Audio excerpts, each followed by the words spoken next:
Thank you very much for reading. Please do keep your Bibles open at chapter 3 from there. I think I've used the same translation, but the odd word that comes up on the screen might be slightly different. Also, I just need to get my clicker.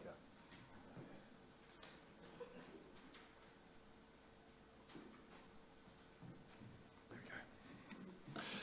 Okay, so you are living at a time when false gods are everywhere. All around you, the weight of unbelief is stifling. And as you seek to follow God, you can easily feel discouraged and distressed and alienated. And God, he often feels far off and hidden. And people around you, they might be cordial to your face, but increasingly less so. And you can't escape the feeling that the culture is against you, that you don't belong. You're the odd one out. You're unwelcome, you're one of those people. And you know deep down that here is not your true home. Well, if this feels strangely familiar, I'm talking about the life of an exiled Jew in the Persian Empire around 483 BC. And of course, this experience of life as one of God's chosen but exiled people, it maps pretty well onto ours.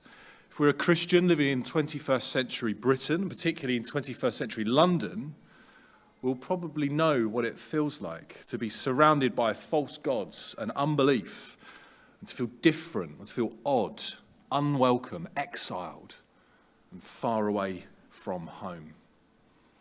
And while the Christian stiff upper lip, it sort of trusts God and hopes to pull through to heaven, the hardest thing about being one of King Jesus' people in the middle of the kingdom of the world is when we lose sight of God himself, or when we lose our confidence in him. For one reason or other, God can often seem hidden. And if so, we can start to get that horrible feeling of the spiritual rug being pulled from under our feet. As you've heard already from Matthew, in past weeks, the Book of Esther has got so much to offer us here. There's so much confidence that we can take, confidence that doesn't involve one bit of ignoring the difficult realities of the world that we live in. And here is probably the number one difficult reality that believers will face. It's that God's distinctive people will be hated. This is particularly looking at Esther 3, chapter 3. So far in Esther, you've met the laughable figure of King Xerxes. He's egotistical, he's hedonistic, he's hopelessly dependent on his advisors to tell him how he should rule. And out of favour, Queen Vashti has now been replaced by flavour of the month, Queen Esther. And her cousin Mordecai has told Esther to keep quiet about her Jewishness. And he's just got himself into Xerxes' good books by exposing an assassination plot against the king. But then we meet our pantomime villain, Haman. Obviously, we booed for Haman before. You don't need to boo in this one, but his name's going to come up quite a lot. But he is a pantomime villain. So similar to Mordecai, Haman's lineage is interesting. He's one of the Agagites, ancient enemies of God's people. But Matthew is going to have a bit more to say on that in weeks to come. For today, we learn that Xerxes has decided to elevate Haman. He's given him a place of high honour in the kingdom. And, verse 2, all the royal officials at the king's gate knelt down and paid honour to Haman, for the king had commanded this concerning him. All the royal officials? Verses 2 to 4. But Mordecai would not kneel down or pay honour to him. And the royal officials at the king's gate asked Mordecai, "Why do you disobey the king's command?" So day after day they spoke to him, but he refused to comply. Therefore they told Haman about it, to see whether Mordecai's behaviour would be tolerated. For he had told them he was a Jew. He told them he was a Jew. So Mordecai is a faithful member of God's Old Testament people.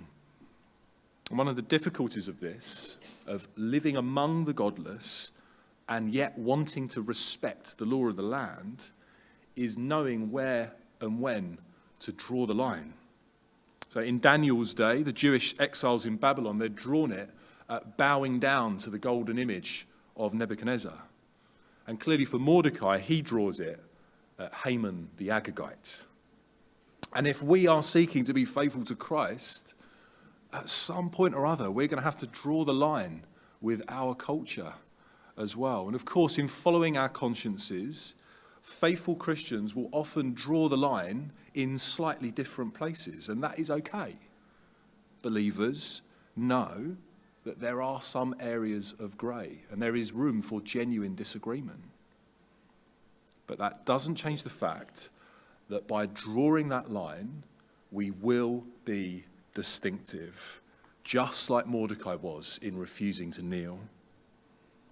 So where might that line be for you? Will you kneel to using people's preferred pronouns that are out of step with their biological reality? Will you kneel to wearing a rainbow lanyard at work?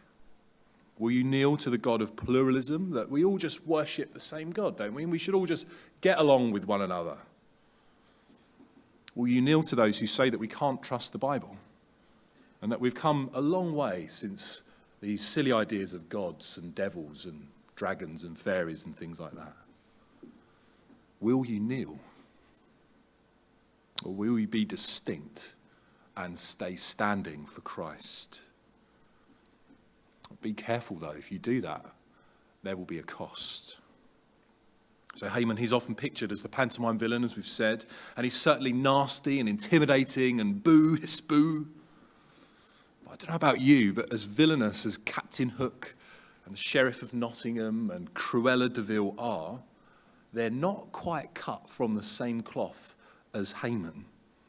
So in keeping with the Book of Esther's style, Haman could definitely be dressed up with silly makeup. He could definitely have those evil, squinty little eyes and pointy fingers that are plotting and a wicked cackle.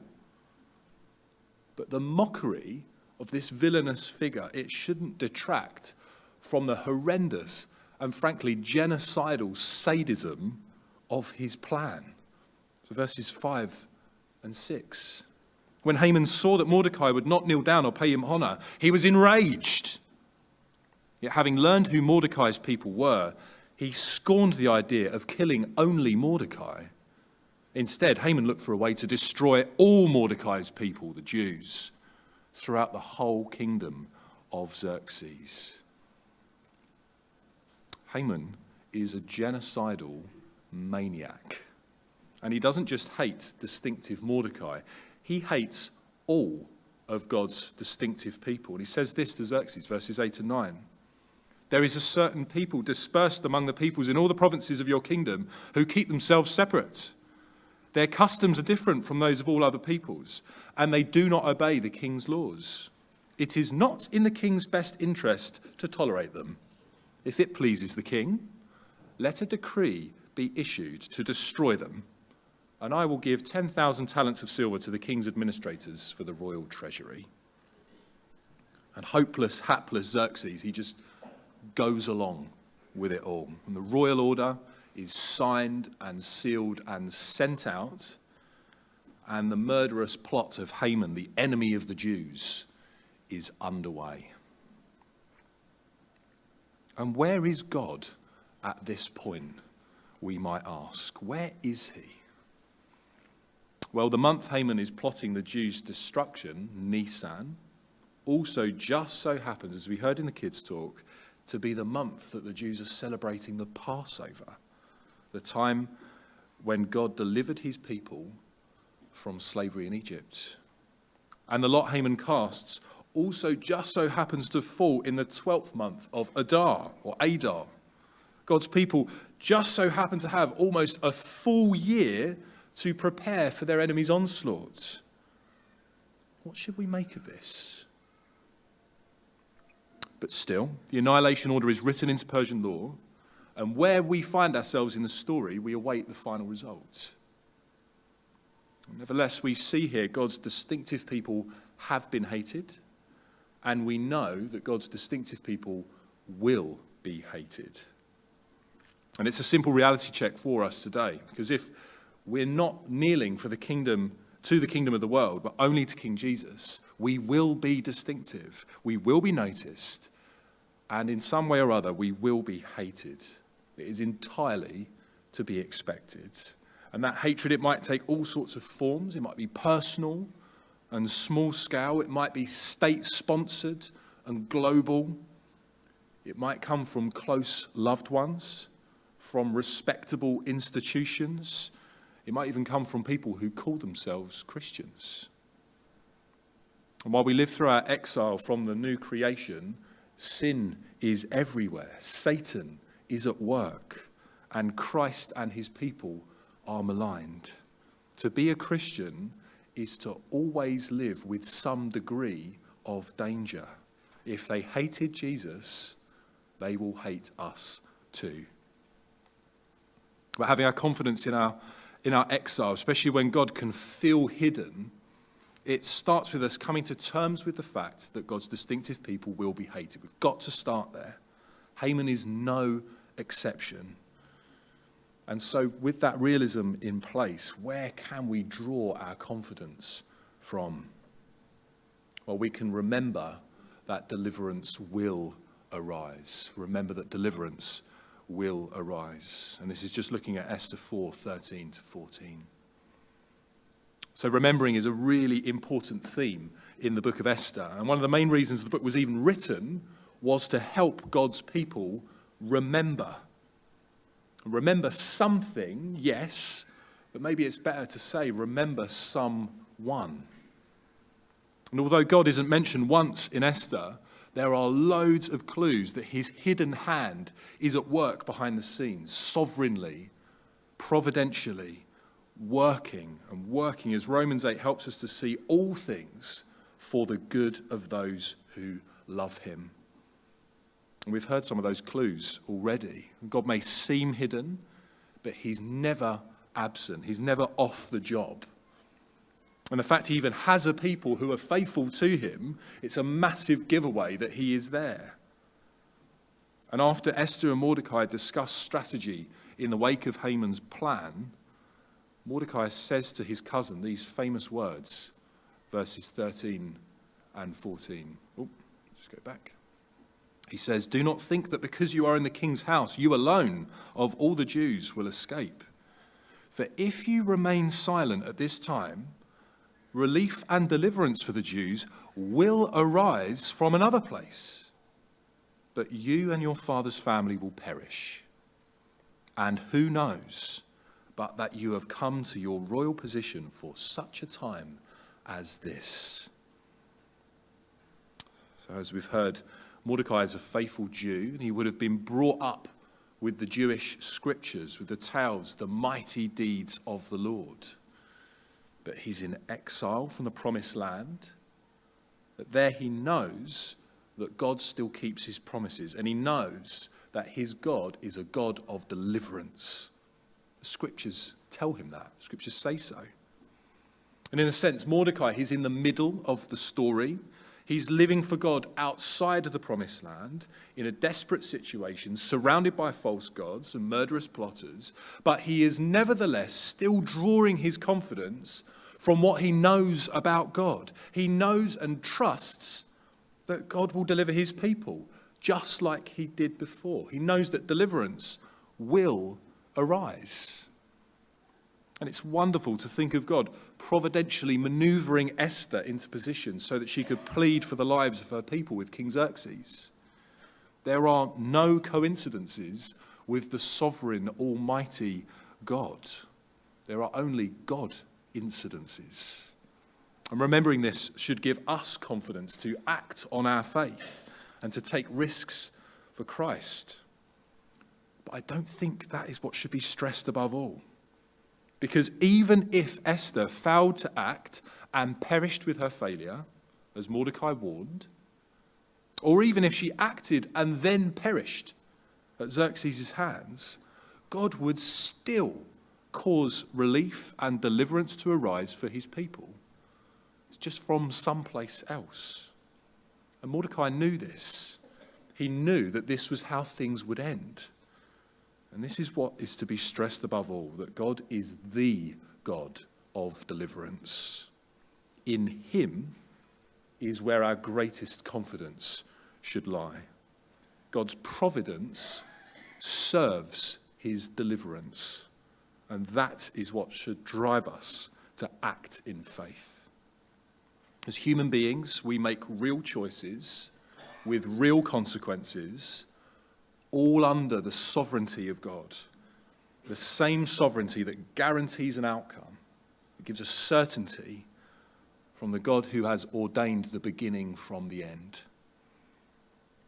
And if we compare ourselves to Mordecai just for a moment, we've got to realize that we are in a much more privileged position than he was. Yes, we're also, in a sense, in the middle of the story. We are still exiled from our new creation home.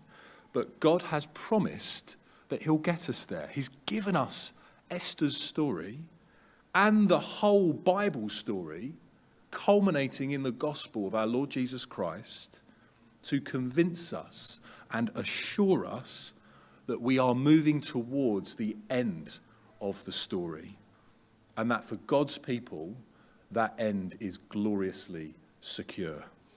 So drawing from this in a much fuller, richer way than faithful Mordecai ever could, will give us confidence that God's deliverance has already arisen from the tomb and will arise one final time when we are presented before him in glory. Until then, we groan inwardly, as the Apostle Paul wrote. We groan inwardly as we wait eagerly for our adoption to sonship, the redemption of our bodies. For in this hope we were saved. We were saved. How wonderful is that? And if we're not following Jesus this morning, or you're just checking out the Christian faith, you can have confidence that there is a much bigger story, that there is so much more going on in the world than us just living out our lives without meaning. And you can also be confident that you have both the need of deliverance yourself from your sin, as well as the full and assured offer of it when you turn in faith to Jesus Christ. And for Christians, we might struggle to see God at work in the messiness of our lives or the brokenness of our world. We might feel like we're about ready to buckle under the strain of being God's distinctive but hated people. But faced even with extermination, Mordecai drew strength from God's sure deliverance. And so can we, as long as we remember. That's why we come to church each week and we gather with God's people, why we attend Bible studies and prayer meetings and Christian conferences and kids groups. That's why we have our own daily rhythms of worship, because repetitive, organized remembrance is a way of life. And it is dedicated to the God who delivers, so that we can confidently keep on living for him. Because lastly, as we all know, there's still the Christian life of exile to live. We're still here, aren't we? So in the meantime, what should we do? What should we do? We should courageously work together amidst the pain. This is looking at Esther 4, the whole of the chapter. Courageously work together amidst the pain. So like the Jews of Esther's day, just on a different part of the timeline, as we've said, we're still in the middle of the story, and there is pain in the middle, albeit with deliverance on the way. So I was only 5 at the time this came out. I watched it slightly later, but some of you might know the 1998 film Armageddon. And so in this film, an asteroid the size of Texas is on a collision course with Earth, and human life is at stake. NASA has a solution. Of course, it's NASA, isn't it? They have the solution. And a motley crew of deep-core drillers is recruited to be shipped off-world, and they're going to plant a nuclear warhead into the offending space rock and avert global catastrophe. So it's a dangerous and it's a potentially deadly mission. It's full of pitfalls and pain, and it does eventually cost many of the lives of the drilling crew.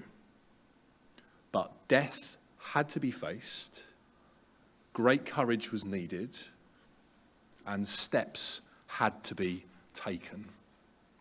So similarly, in the face of looming disaster, Mordecai's confidence that God has a solution, it doesn't mean sitting back and just waiting for it to appear. There is work to do amidst the pain, and courage is needed. Verses 1 and 2 of chapter 4. So when Mordecai learned of all that had been done, he tore his clothes, put on sackcloth and ashes, and went out into the city, wailing loudly and bitterly. But he went only as far as the king's gate, because no one clothed in sackcloth was allowed to enter it.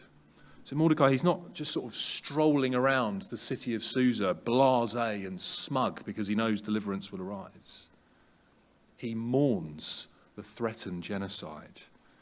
It doesn't explicitly say it, but of course he is crying out to God, his deliverer. And we're told, verse 3, that he's joined by the rest of the Jews in the Persian Empire, crying out to God. And when terrible times come, British people probably won't don sackcloth and ashes. We are not really known for our public displays of grief, although the Queen's funeral was a bit of an exception to that. But either way, it is right and normal to mourn the sorrows of our world and to cry out to God for mercy. But that's not all that Mordecai and co do. So Esther, she gets wind of her cousin's lament, and she wants to find out what's going on.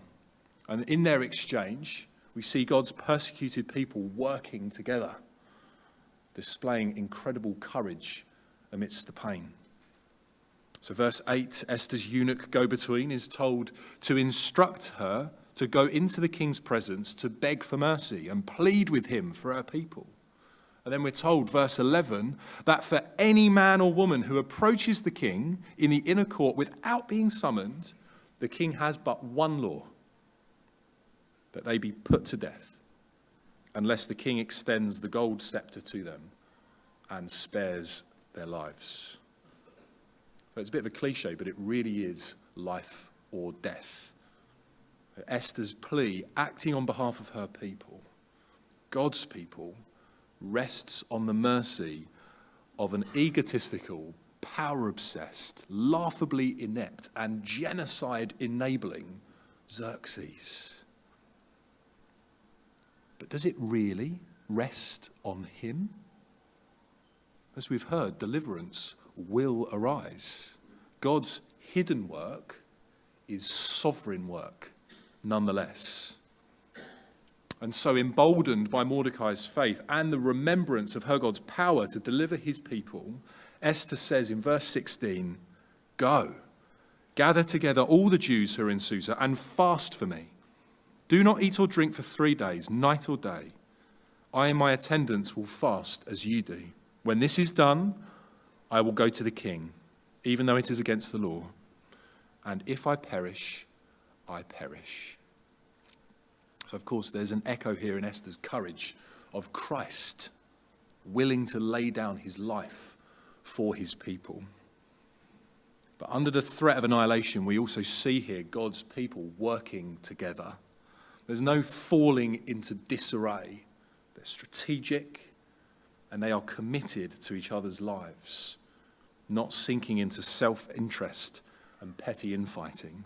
And they're courageous in taking personal risks for the sake of their people. They're not shrinking back into the false safety of cowardice. But underpinning all of it is God. In their tears and fasting and planning, his people display a complete and humble dependence on him. Even in surely one of the darkest moments of exile, they trust their invisible, invincible God. Will Xerxes have mercy? Will deliverance finally come? In the Book of Esther, that remains to be seen. Faith lives in hope. So I was struck recently reading about the Christian Institutes. There we go. Some of you might have heard about them. They've long been taking a stand for a Christian worldview in this country, fighting secularism in the courts, pushing back against infringements on religious freedom, funding and providing legal support for Christians who are being prosecuted for standing up for their biblical faith.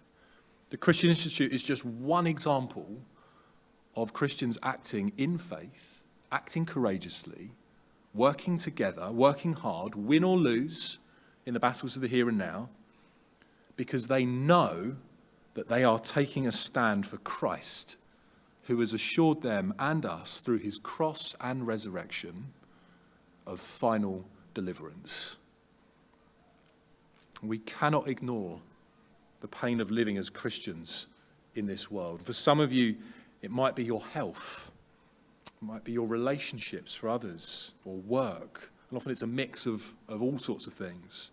But for all of us as Christians, there is constant pressure to walk away from Christ and to bow down to the things of the world.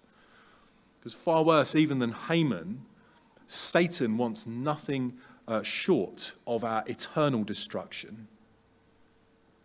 But our deliverer has raised our heads. We can stand up and be counted as Christ's people, but we must work together. We must rely on God's power and act with radical, often risk-taking faith. Who knows how the hidden hand of God might use his people when they step out courageously in faith?